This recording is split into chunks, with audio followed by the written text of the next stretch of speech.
गारा के इतने खतरनाक हमले के बाद भी किमीमारू इससे बच जाता है और अपने श्रापित निशान को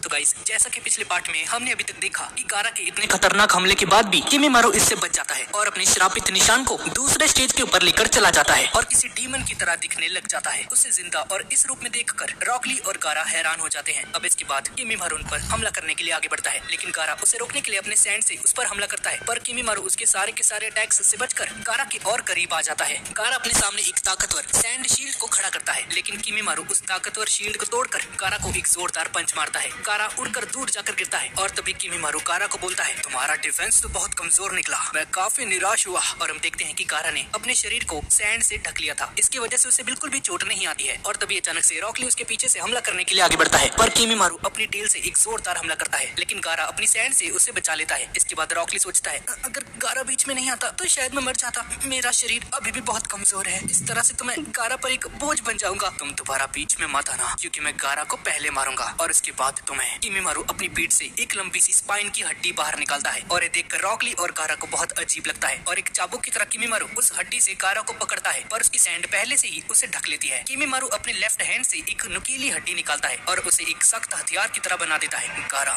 ये मेरी सबसे ताकतवर हड्डी है, ये तुम्हारे डिफेंस को तोड़ कर रख देगी। और तभी किमीमारू के मुंह से थोड़ा सा खून निकलता है और सोचता है, मेरे पास ज्यादा समय नहीं है, मुझे जल्द से जल्द इसे खत्म करना होगा। एक ताकतवर शील्ड अपने सामने खड़ा करता है, जिसका नाम है शुकाकू शील्ड। किमीमारू पूरी ताकत लगाकर अपने इस हथियार को उस शील्ड के अंदर घुसा देता है और उसे तोड़ने की पूरी कोशिश करता है, पर गारा का शील्ड उसकी सख्त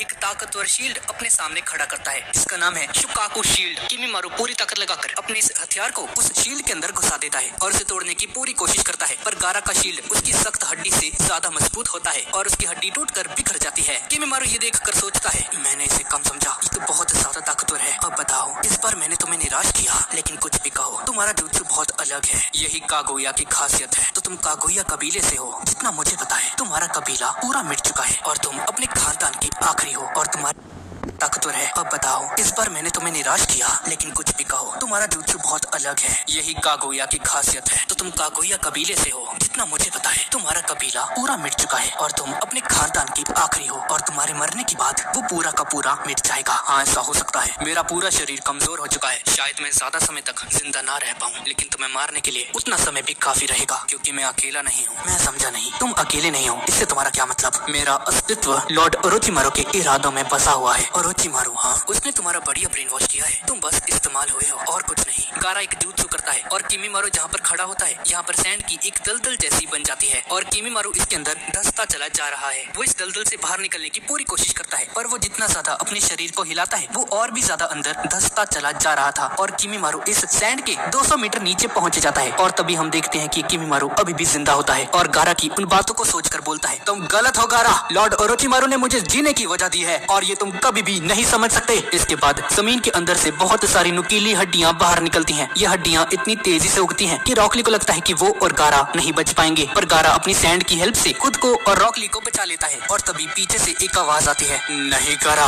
मैं इतनी जल्दी खत्म नहीं हो सकता। किमीमारू एक नुकीली हड्डी से बाहर निकलता है और गारा पर हमला करने ही वाला होता है, पर तभी उसी वक्त उसके मुंह से खून निकलता है और इस बार फाइनली उसकी जान चली जाती है और ये फाइट यहीं पर खत्म हो जाती है। गारा और रॉकली एक सेफ जगह पर पहुंच जाते हैं और इस तरफ हम देखते हैं कि नारुतो अभी भी सास्के का पीछा कर रहा होता है और फाइनली उसका पीछा करते करते वो लैंड ऑफ फायर के बाहर चला जाता है। इसके बाद वो देखता है कि सास्के एक गुफा के अंदर जा रहा होता है। नारुतो भी उसी गुफा के अंदर चला जाता है। नारुतो चिल्लाकर बोलता है, सास्के, इस तरह भागो मत, तुम क्या करने की सोच रहे हो? हाँ, क्या है तुम्हारे मन में? नारुतो को तभी सास्के के हंसने की आवाज सुनाई दे, इसके सामने आता है और अभी नारुतो जहाँ पर जा रहा है वो एक ऐसी जगह है जहाँ और तभी नारुतो का बीता हुआ पल उसकी आंखों के सामने आ जाता है, जब कैसे एक समय पर विलेज के सभी लोग नारुतो से नफरत करते थे, उसके अंदर 9 टेल फॉक्स होने की वजह से। और इसके बाद नेजी उसके सामने आता है और अभी नारुतो जहाँ पर जा रहा है वो एक ऐसी जगह है जहाँ पर सास्के और नारुतो की किस्मत एक साथ जुड़ी हुई है। नारुतो सास्के को रोकने के लिए पूरी तेजी से भागकर उस गुफा को पार करके उसी जगह पर पहुंच जाता है और सास्के उसके ठीक आगे भाग रहा होता है। नारुतो उसे पुकारता है, ओए सास्के, और आखिरकार सास्के रुक जाता है और इस वक्त नारुतो और सास्के जिस जगह पर हैं, इस जगह का नाम होता है द फाइनल वैली और ये स्टैचूज मदारा उचिहा और हाशिरामा सेंजू के हैं और अब इस वैली का नाम द वैली ऑफ डेथ रखा जा चुका है। बहुत समय पहले लैंड ऑफ फायर के अंदर हिडन लीफ विलेज को बनाने वाले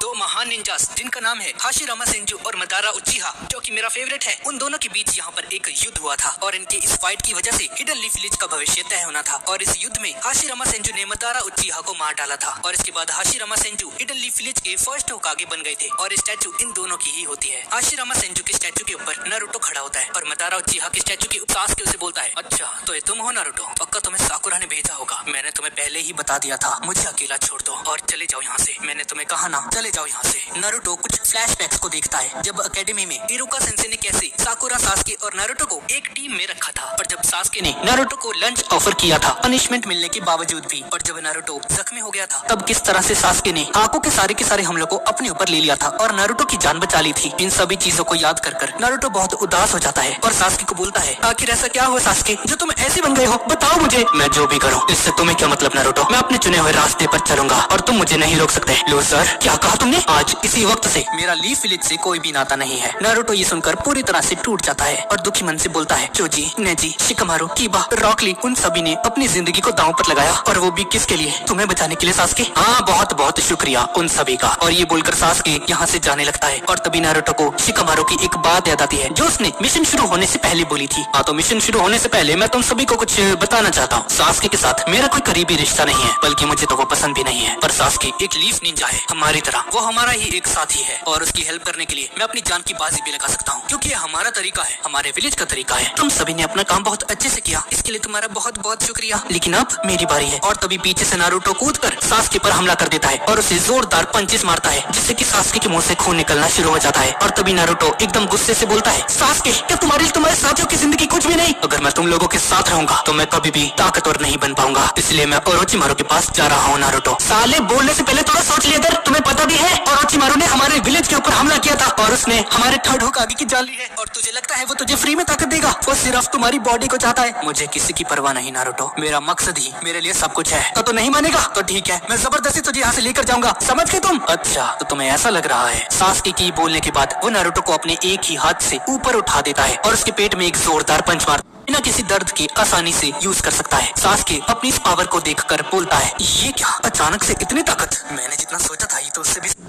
पानी में जाकर गिरता है। सासके की फिजिकल पावर बहुत ज्यादा बढ़ चुकी है और अब वो ओरोचिमारू के निशान को बिना किसी दर्द के आसानी से यूज कर सकता है। सासके अपनी इस पावर को देखकर बोलता है, ये क्या अचानक से इतनी ताकत? मैंने जितना सोचा था ये तो उससे भी ज्यादा बढ़िया निकला। और दूसरी तरफ पानी के अंदर नारुतो को यकीन नहीं हो रहा होता कि सासके इतना ऐसे पानी में जाकर गिरता है और सासके उसे बोलता है, मैंने अपना रास्ता चूज कर लिया है नारुतो। नारुतो सासके को बोलता है, सासके, मैं तुम्हें चेतावनी देता हूँ, तुम बहुत बड़ी गलती कर रहे हो। अलविदा लूजर। सासके अपनी पूरी ताकत का यूज करके अपना फायर बॉल jutsu यूज करता है, fire style fire ball jutsu, और ये आग इन तारों के जरिए सीधा नारुतो की तरफ जाती है और उसे जला देती है। पर नारुतो पर इस हमले का कोई भी असर नहीं होता है। नारुतो उस आग के अंदर से तेजी से बाहर निकलता है और सासके को एक जोरदार पंच मार देता है और बस मारता ही जाता है। वो सासके को इतनी बार पंचेस मारता है कि नारुतो खुद थक जाता है। सासके नारुतो के एक पंच को रोककर उसे नीचे धकेल देता है और नारुतो नीचे जमीन पर धड़ाम से गिरता है। सासके भी नीचे आ जाता है और बोलता है, नारुतो, क्या अब तुम्हें समझ में आया मुझे क्या चाहिए? नफरत और ताकत, तभी मैं अपने भाई से आगे निकल पाऊंगा। और इसके बाद हम सासके और इताची की बैक स्टोरी को देखते हैं। इताची सिर्फ 12 साल की उम्र में एक जूनिन बन चुका था और हिडन लीफ विलेज के अंबू ब्लैक ऑप्स, जो कि एलीट निंजास का एक ग्रुप है, उनमें शामिल होकर उनका कैप्टन तक बन गया था। इतनी छोटी सी उम्र में ही एक दिन एक जंगल के अंदर सासके और इताची ट्रेनिंग कर रहे होते हैं और हम देखते हैं कि इताची कुछ शूरिकेन्स को फेंकता है और वो बिल्कुल सही निशाने पर जाकर लगती हैं, एकदम एक्यूरेट तरीके से। ये देखकर सासके इंप्रेस हो जाता है और वो भी ये करने लगता है। इताची सासके को पास बुलाता है और इताची बहुत प्यार से उसके माथे के ऊपर टैप करके बोलता है, माफ करना सासके, लेकिन फिर कभी। भैया, आप मुझे हमेशा ऐसे ही बोलते हो, इस बार मुझे ध्यान से देखो। सासके उस कुन्हाई को निशाने पर लगाने की कोशिश करता है पर सासके गिर जाता है और उसको मोच आ जाती है। इताची सासके को अपने कंधे पर बिठाकर घर की तरफ चलने लगता है और रास्ते में और ऐसे ही बात करते करते ये लोग अपने गाँव में पहुँच जाते हैं, जहाँ पर सभी के सभी उचिहा क्लैन के मेंबर्स शांति से रहते थे। अब आगे जाकर ये देखते हैं कि रास्ते में इनके फादर फुकागु उचिहा खड़े हैं और बोलते हैं, इताची, जल्दी घर चलो, मुझे तुमसे कुछ बात करनी है। इसके बाद फुकागु इताची को एक कमरे के अंदर बिठाकर बोलते हैं, मुझे तुम पर गर्व है बेटा, मैंने तुम्हारे दोस्तों से तुम्हारी तारीफ सुनी। वो बोल रहे थे कि तुम एक भरोसेमंद अंबू ब्लैक ऑप बन चुके हो और तुम्हारी तरक्की को देखकर मैंने एक फैसला लिया है, कल से तुम उचिहा पुलिस फोर्स को ज्वाइन करने वाले हो। समझ गए तुम? माफ कीजिए पापा, लेकिन मैं हेडक्वार्टर नहीं जा सकता।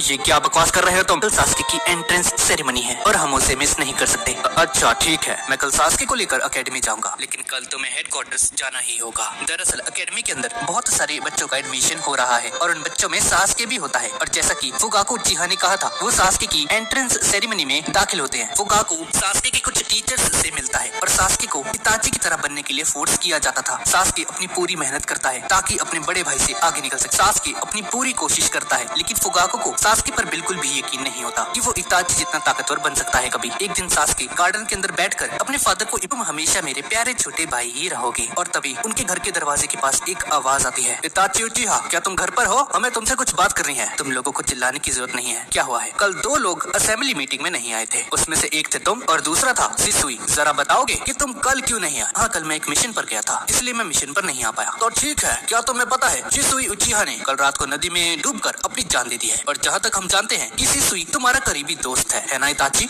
ये तो बहुत ही दुख की बात है। खैर, उसकी आत्महत्या की जांच जारी है। जांच इसलिए क्योंकि हमें शक है कि किसी ने उसकी हत्या की है, क्योंकि शिसुई कभी आत्महत्या कर ही नहीं सकता। हाँ, मैं समझ गया। तो ठीक है, हम यहाँ से जा रहे हैं, लेकिन हमारी नजर तुम पर ही है इताची। अगर तुमने कोई भी हरकत की तो हमें पता लग ही जाएगा। ये सुनकर इताची का दिमाग खराब हो जाता है और बोलता है, तुम लोग साफ साफ क्यों नहीं कहते कि तुम्हें लगता है कि मैंने ही शिसुई को मारा है? हाँ लड़के, तुमने बिल्कुल सही कहा, हमें ऐसा ही लगता है। और ये बोलने के बाद इताची 5 सेकंड के अंदर अंदर ही उन्हें पीटकर नीचे जमीन पर गिरा देता है। सास्के ये सभी कुछ अपनी आंखों से देख रहा होता है और अपने भाई को इतने गुस्से में देखकर चौंक जाता है। और तभी सास्के के फादर यहाँ पर आ जाते हैं और चिल्लाकर बोलते हैं, ये सब क्या हो रहा है इताची? ये सब बर्ताव मैं बर्दाश्त नहीं करूंगा। और उनके इतना बोलते ही इताची अपनी कुल्हाड़ी को दीवार के ऊपर फेंकता है जहाँ पर उचिहा सिंबल होता है और बोलता है, बस बहुत हुआ, अब मैं और सहन नहीं कर सकता। मुझे इस घटिया कबीले से कोई और उम्मीद नहीं है। एक दिन मैं सब कुछ बर्बाद कर दूंगा। इताची, अगर तुमने एक और शब्द कहा उचिहा क्लैन के खिलाफ तो तुम सलाखों के पीछे होगे। अच्छा, तो आजमा के देख लो एक बार। तुमने हद को पार कर दिया है इताची। कैप्टन, इसे गिरफ्तार करने के लिए हमें ऑर्डर्स दीजिए प्लीज। सास्के ये सब देखकर अपनी आंखों पर यकीन नहीं कर पा रहा होता और बुरी तरह से डर जाता है। और तभी सास्के चिल्लाकर बोलता है, भैया ऐसा मत कीजिए। और सास्के के इतना बोलते ही इताची अपने घुटने के बल बैठकर माफी मांग लेता है।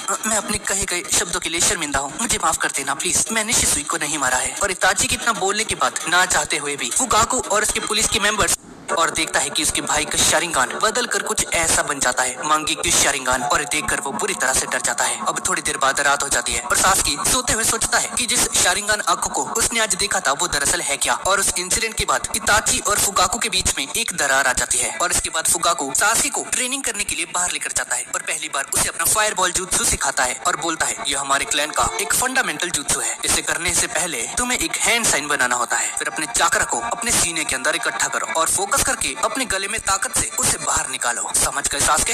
जी पापा। तो ठीक है, कोशिश करो। सास्के ठीक ऐसा ही करता है, पर पहली बार में वो सिर्फ एक छोटा सा फायरबॉल ही बाहर निकाल पाता है। और देखकर फुगाकू बोलता है, हाँ पता नहीं मुझे ऐसा क्यों लगा कि तुम इताची के जैसा निकालोगे। खैर छोड़ो, अभी इसके लिए तुम तैयार नहीं हो। और ऐसा बोलकर फुगाकू यहाँ से चला जाता है और सास्के फायरबॉल जुत्सु में माहिर होने के लिए अपनी पूरी जान लगा देता है और पूरी दिन रात ट्रेनिंग में लग जाता है। लगातार इसकी प्रैक्टिस करता है, चाहे गर्मी हो चाहे बारिश हो। और कुछ दिनों के बाद सास्के अपने पिता के पास आकर बोलता है, पापा मेरे साथ आइए।